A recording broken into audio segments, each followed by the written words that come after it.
Morning friends. जैसा कि हम लोग पिछले प्रैक्टिकल में एसी थ्री फेज मोटर का टर्मिनल फाइंड आउट किया, तो आज हम लोग करेंगे कि फेज सीक्वेंस चेक करना है। यानी कि फेज सीक्वेंस का मतलब क्या होता है कि कॉइल 3 पता कर लिए जिसका दो टर्मिनल था, जिसमें हम लोग को कनेक्शन करने के लिए स्टार्टर में हमें A1 A2 B1 B2 C1 C2 ये पता होना चाहिए। तो इसके लिए ये प्रैक्टिकल हम लोग करेंगे, यानी कि उसी को कहते हैं phase sequence of three phase induction motor, यानी कि वाइंडिंग का फेज सीक्वेंस कैसे पता चलेगा। तो इसके लिए मैं पहले सर्किट डायग्राम बना करके दिखा रहा हूँ, फिर इसके बाद हम लोग प्रैक्टिकल करेंगे इसके अनुसार। तो यहाँ देख रहे हैं अभी हमने पिछले प्रैक्टिकल में इस तरह से 3 वाइंडिंग का पता चला था। ये 3 वाइंडिंग पता चल गया था, जिसको 1A B C 3 वाइंडिंग था। अब इसमें हमें पता करना है कि 1 कौन है, 2 कौन है, यानी कि पहला सिरा कौन है और इंड सिरा कौन है। तो इसमें हम लोग क्या करेंगे, प्रैक्टिकल स्पार्किंग मेथड इसमें 2 किया जाता है। तो स्पार्किंग मेथड में करने के लिए हमें पहले कॉइल को A1 और A2 मानना पड़ता है। क्या करेंगे, मान लेंगे, और इस कॉइल को पहले कॉइल A1 को और B कॉइल के एक सिरा को शॉर्ट कर देंगे, और यहाँ से हम लोग क्या कर लेंगे, इसको सप्लाई के लिए दे देंगे AC 230 वोल्ट। ठीक है। अब ये तीसरा कॉइल जो बच जाएगा, इसको आपस में क्या करेंगे, स्पार्क कराएंगे। तो मोर स्पार्क जब होगा तो अपोजिट टर्मिनल क्या होगा, यानी कि उल्टा टर्मिनल हो जाएगा। ठीक है। अब जब लो स्पार्क होगा तो सेम टर्मिनल हो जाएगा। तो अब यहाँ हम लोग को शॉर्ट करके देखना पड़ेगा मोटर के टर्मिनल को किस स्थिति से आ रहा है। तो यहाँ देखेंगे ये जो मोटर का टर्मिनल जो यहाँ है, तो सबसे पहले एक बार फिर से इसको हम लोग क्या कर लेंगे, टर्मिनल को फाइंड आउट कर लेंगे सीरीज टेस्ट लाइन के द्वारा। ये कौन सा टर्मिनल है, ठीक है। तो इसको ये देख रहे हैं, इसमें आ रहा है। ठीक। अब ये देख लेंगे इसमें कौन सा टर्मिनल, ये नहीं है, ये नहीं है, ये नहीं है। अच्छा, ये पता चल गया, तो इसको अलग कर लो। ठीक है। अब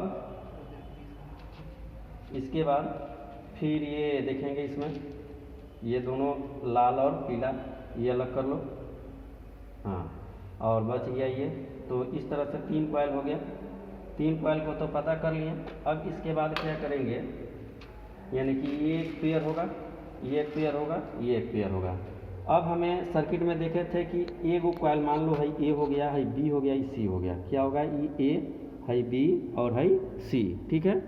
इस तरह से अब क्या कर लेंगे कि ये जो है A वाला एक टर्मिनल B वाला एक टर्मिनल को आपस में क्या कर लेंगे, शॉर्ट कर देंगे। ठीक है। A वाला और B वाला आपस में दोनों को क्या कर लेंगे, शॉर्ट कर लिए। फिर इसके बाद अभी ये जो दोनों का एक टर्मिनल जो होगा ये सप्लाई में जाएगा, और ये जो बच जाएगा इसको हम लोग स्पार्क कराएंगे। ठीक। तो ये दोनों को क्या करेंगे, यहाँ जो बोर्ड है हम लोग के पास, इसमें क्या करेंगे, इसको दोनों को सप्लाई में डालेंगे। ठीक है। तो सप्लाई देना होगा, तो इसके लिए सप्लाई दे दिए। और सप्लाई देने के बाद यहाँ देखेंगे स्विच ऑन करें, स्विच को ऑन करेंगे। ठीक है। ऑन कर दिए, और यहाँ स्पार्क करके देखना है, स्पार्क हो रहा है। तो स्पार्क जो होगा, अभी ये स्पार्क हो रहा है। ठीक है। तो स्पार्क होने का मतलब अभी हम लोग क्या देखे हैं कि अभी तो पता चलेगा कि स्पार्क कम कब हो रहा है, बेसी कब हो रहा है। तो अब यहाँ जो हम लोग शॉर्ट किए हैं, इसमें से एगो को ले लेंगे,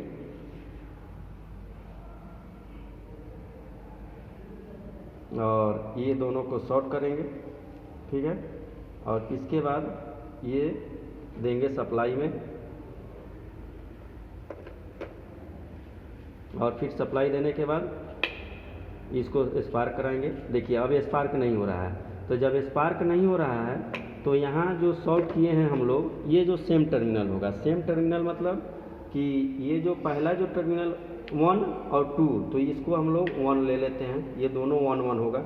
1 का मतलब ये 1, यानी कि एक कॉइल ये है, एक कॉइल ये था। ठीक है। इस तरह से कॉइल था ना इसमें, तो लाल वाला 1 हो गया और पीला वाला 2 हो जाएगा। इस तरह से ये भी था हम लोग का ब्लू वाला 1 और ये लाल वाला 2 हो गया। तो इस तरह से ये 1 तो ये 2, ये 1 तो इस तरह से 2।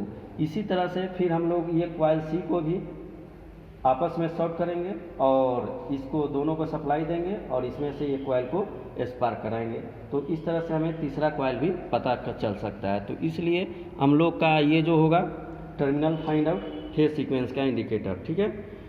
तो अब इसके बाद हम लोग का फिर इसी तरह से तीसरे कॉइल को भी पता कर सकते हैं स्पार्किंग मेथड से।